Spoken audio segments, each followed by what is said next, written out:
was originally going to call this talk Monkeys Discover Hyperspace, but I decided that was a little outrageous, and I settled on hallucinogens before and after psychology.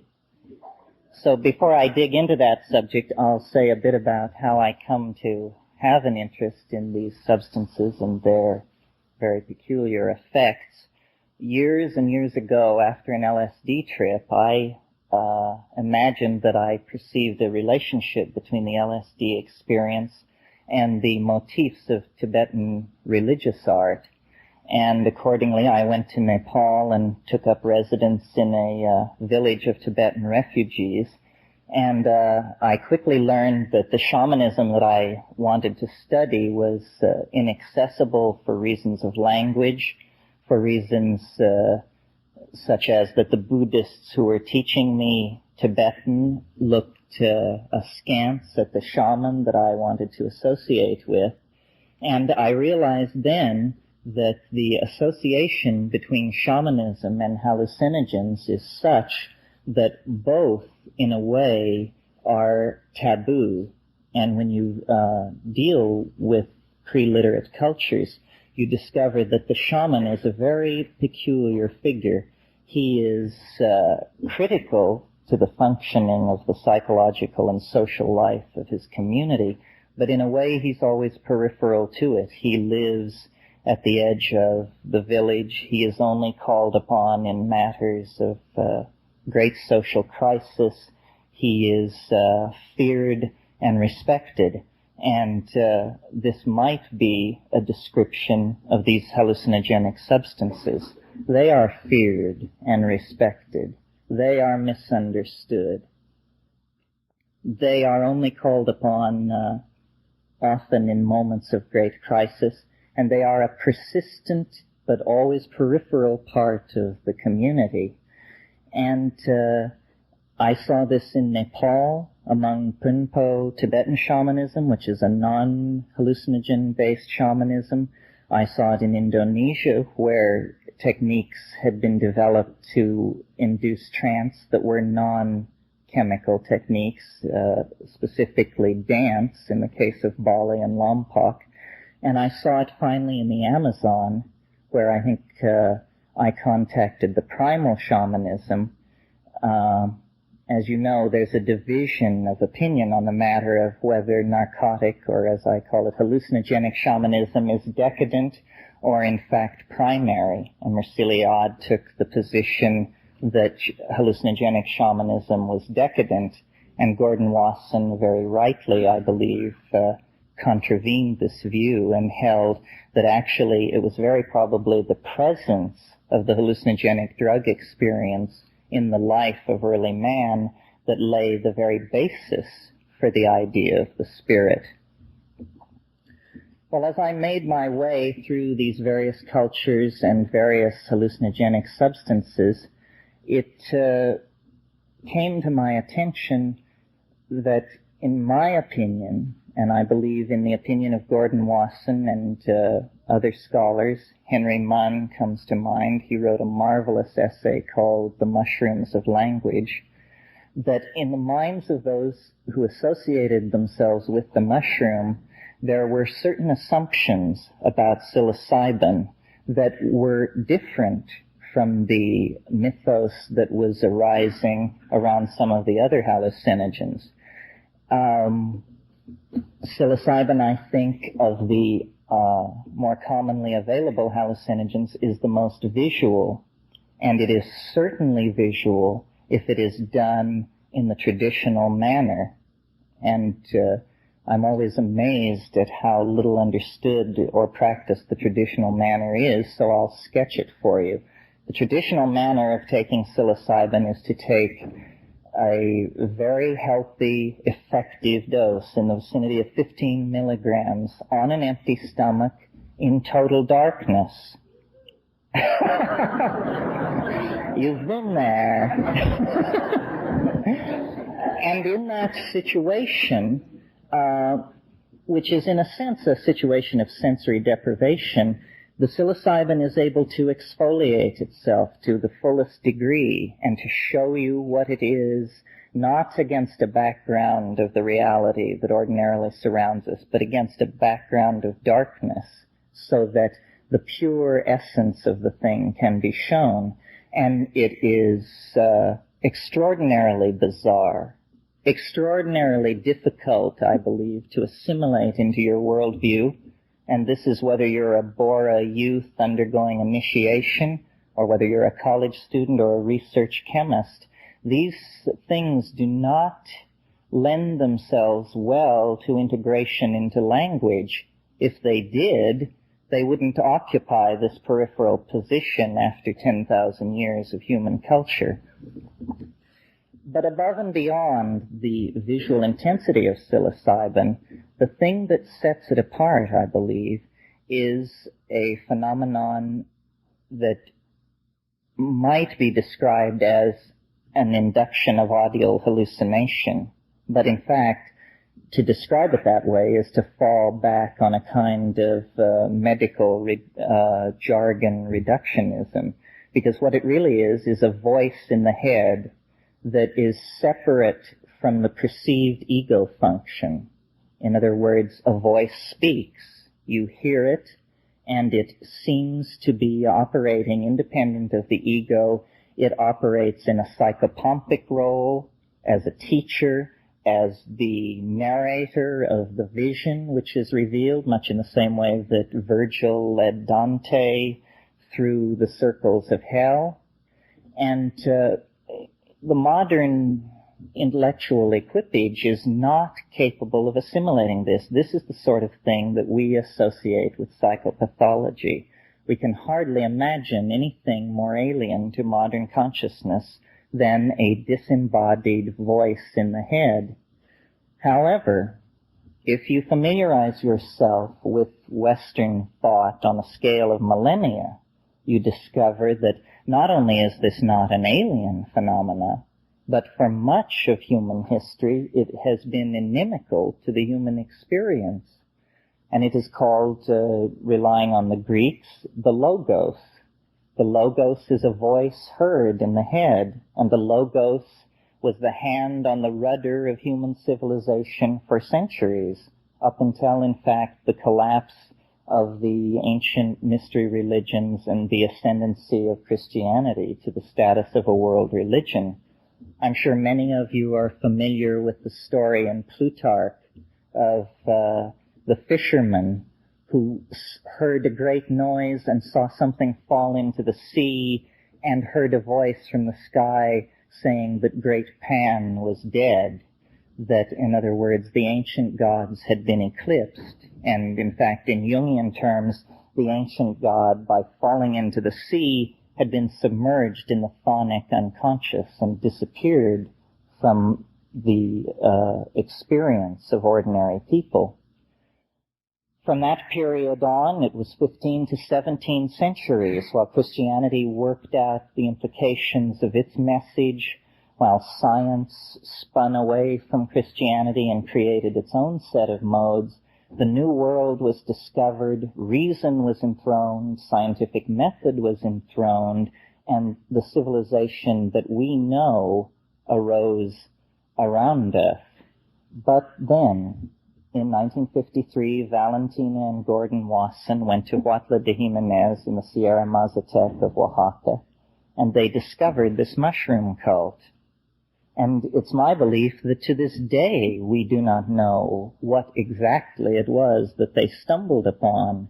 Mushroom, drug, cult, all of these ideas about what it was rests on the assumption that we know what we're talking about when we talk about mind.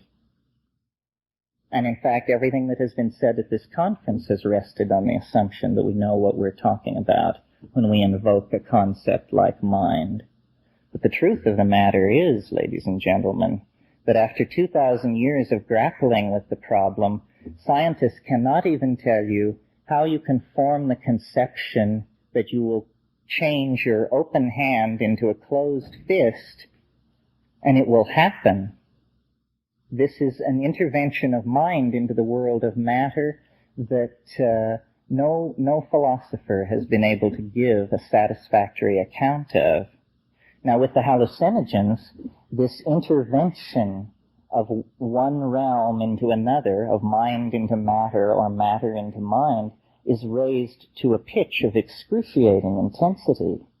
And it's my belief that one of the unconscious reasons which underlies the odd attitude of the establishment toward hallucinogens is the fact that they bring the mystery to the surface as an individual experience.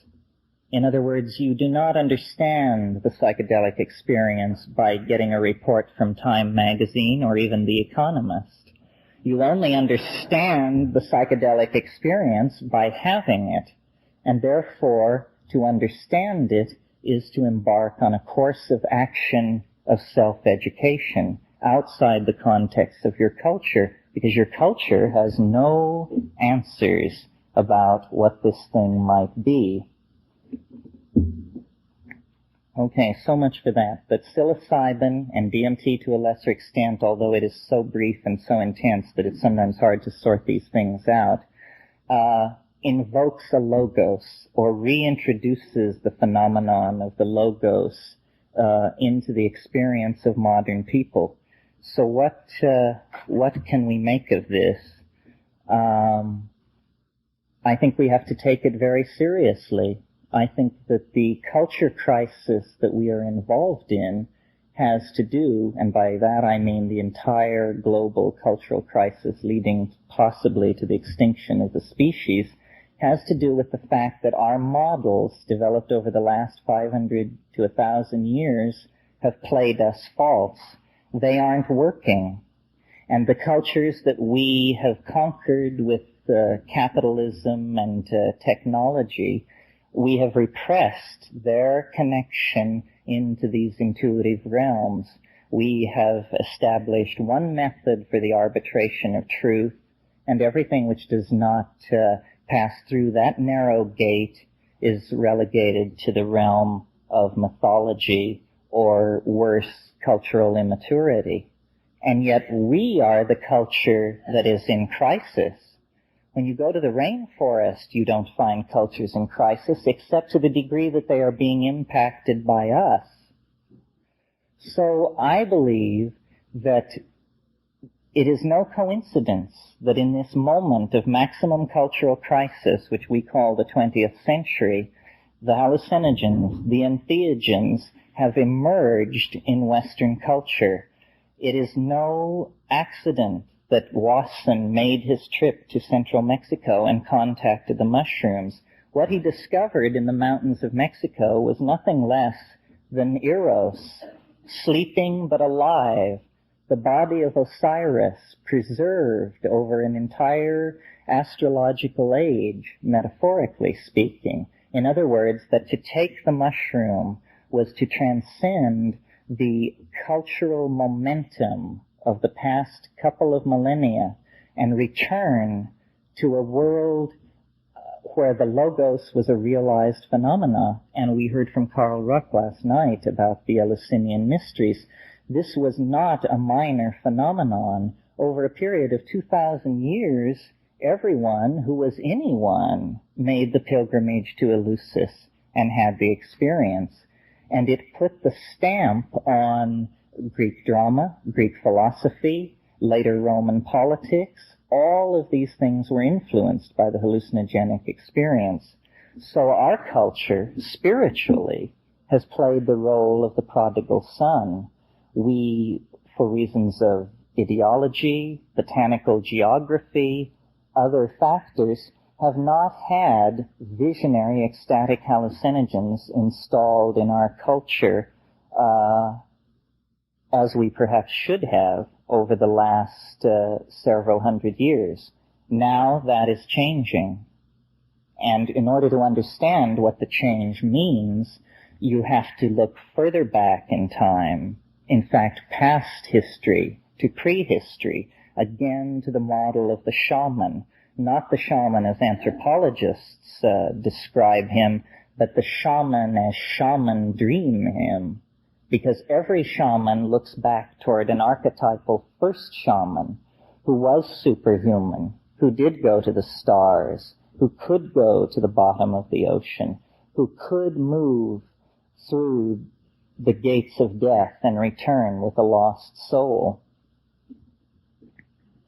Now, it seems to me, when you pull back to the perspective of several thousand years, all of history can be seen as an adumbration on this wish, expectation, hope for a superhuman condition, for a transcending of the laws of gravity, of the laws of life and death, into a superhuman condition that was salutary for mankind as a whole. In other words, the shaman as the archetypal perfected man. Now, this afternoon you heard Metzner refer to alchemy as one of the refractions of this concern with the perfection of the spirit. It is about the projecting of a perfect substance, which is the self, purified.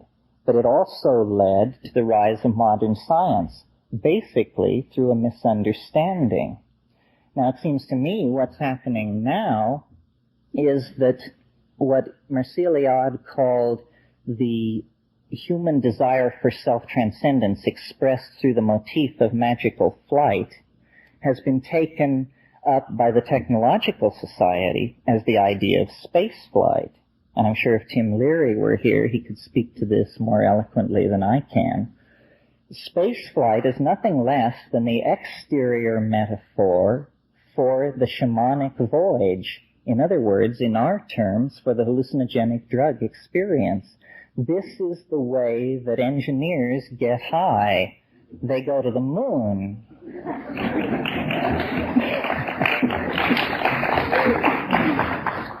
What we need to do to transcend our cultural schizophrenia and to heal the rift between spirit and soul or world and self is to realize something which we all pay lip service to, at least I'm sure all the people in this room pay lip service to, which is the idea that the inside and the outside are really the same thing.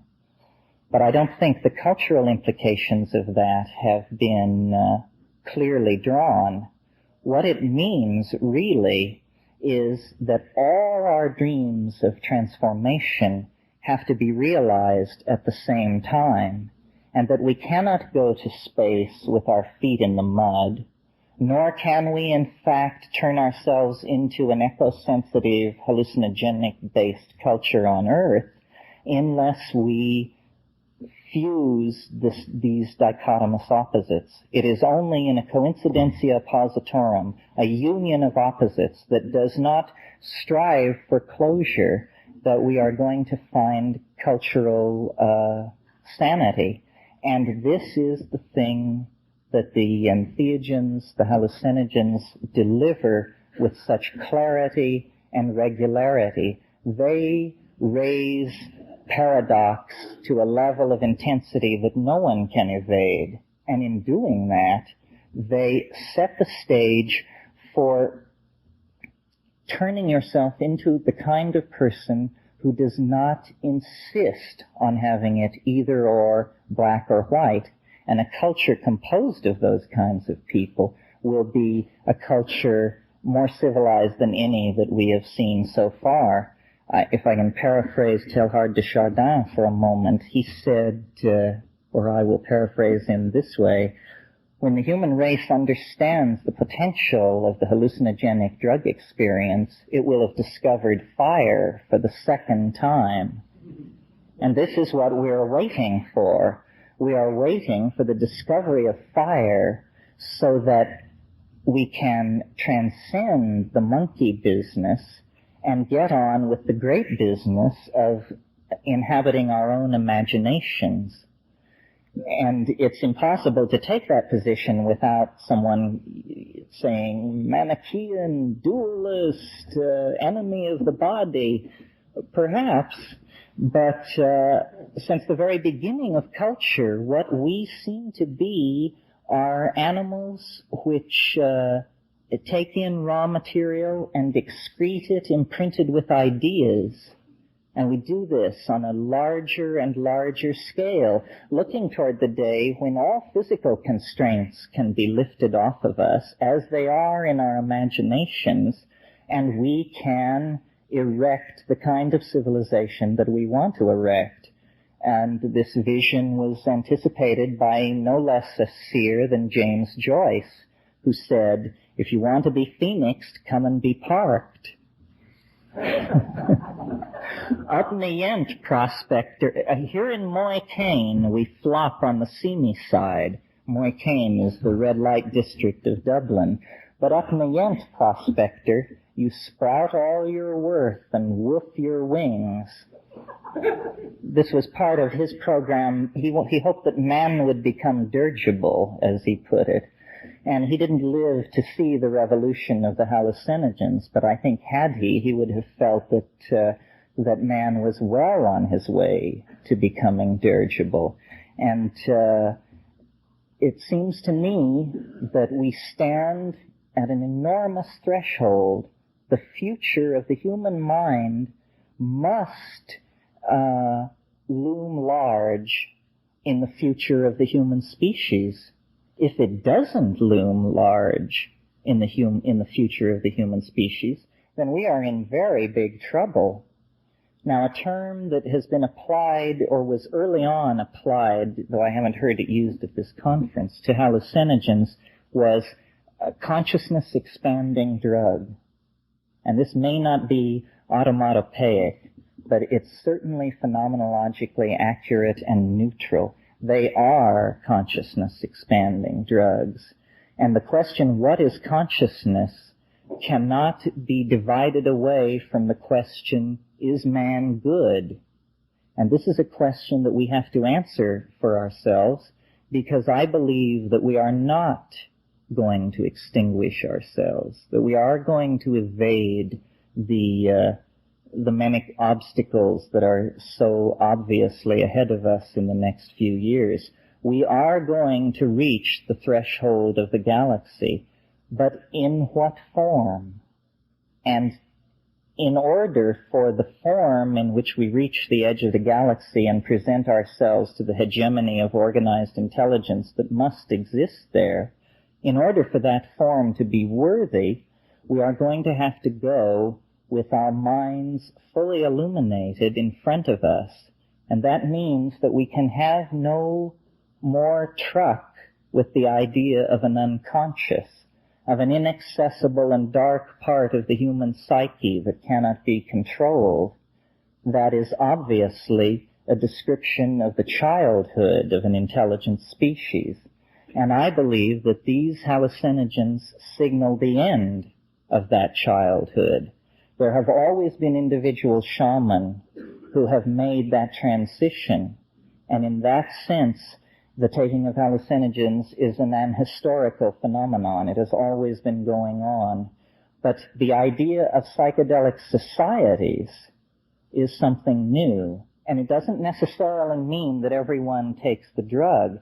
It merely means that the complexity and the mysteriousness of mind are centered in the consciousness of the civilization as the mystery which it comes from and which it must relate to in order to be relevant. So I'll take a couple of questions.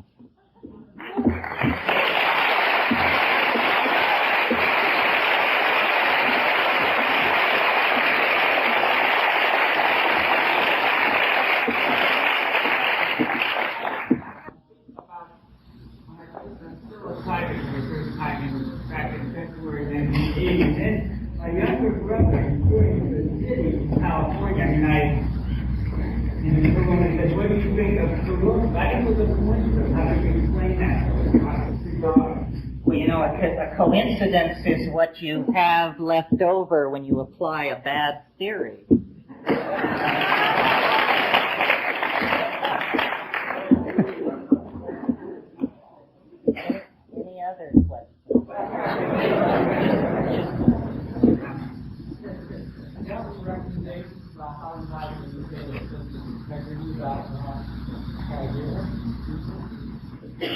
about this idea that the mind is the central.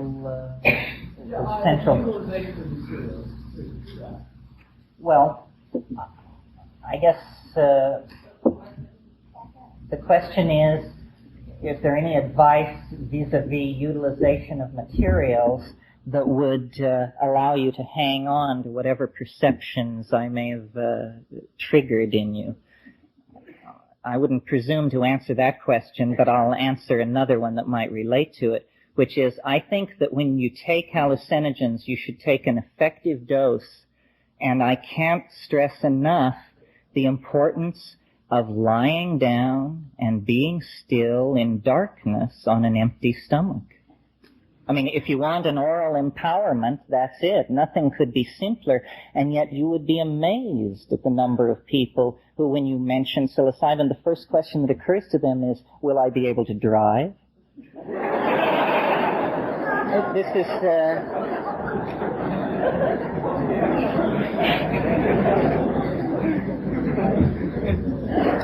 Yeah. One more. Yeah. Which way would you categorize NDA? With regard to what?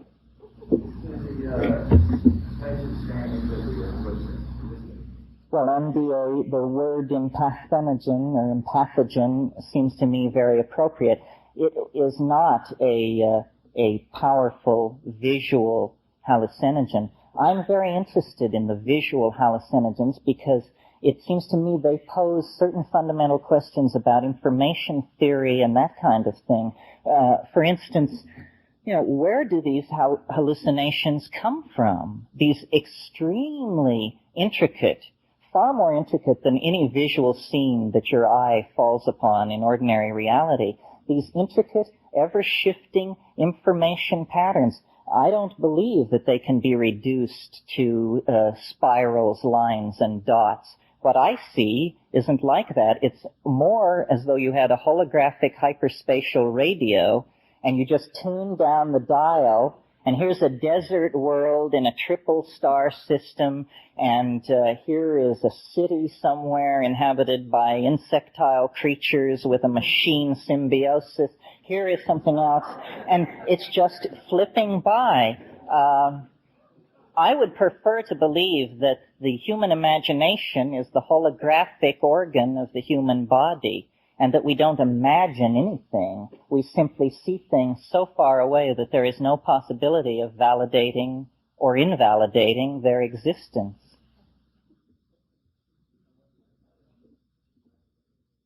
One more. I was interested in the psychotherapeutic potential for dimethyltryptamine being a short-acting tryptamine.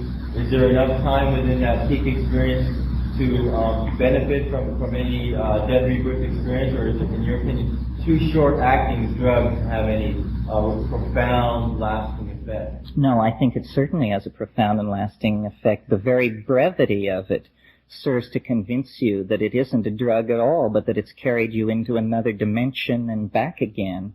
And that alone is something to ponder. Well, I thank you for your attention.